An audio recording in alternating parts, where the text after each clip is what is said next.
কবিতাৰ শিৰোনাম শাওনৰ মালিতা, কথা আৰু কণ্ঠ জুলি বৰপাত্ৰ। শাওনৰ পথাৰখনে মোক যে ইমানকৈ ৰিঙিয়াই থাকে, সঁচাকৈয়ে বাৰু বগুৱা বাইছে নেকি মোৰ শৰীৰত পিতাৰ শুনিতে।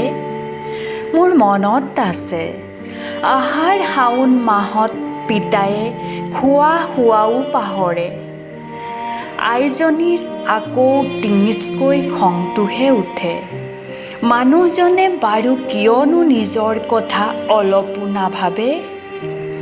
পথাৰখনলৈ গ'লে যে আহিবলৈকে পাহৰে।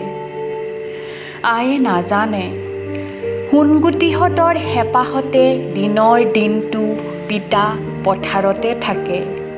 সময়মতে সোণগুটিহঁতৰ ঠেহ পেচবোৰ নাভাঙিলে সিহঁত বাঢ়িব নোৱাৰে, হাঁহিব নোৱাৰে আৰু পিতাই ভবাৰ দৰে আঘোণৰ চোতালত খেলিবও নোৱাৰে। মনৰ আৱেগ ভৰাই সোণগুটিহঁতৰ লগত খেলাৰ হেঁপাহতে পিতাই দিনৰ দিনটো পথাৰতে থাকে। নহ'লে যে পিতাৰ আমঠু, কলিজা ইত্যাদিবোৰ লঘোণত মৰে। নমস্কাৰ।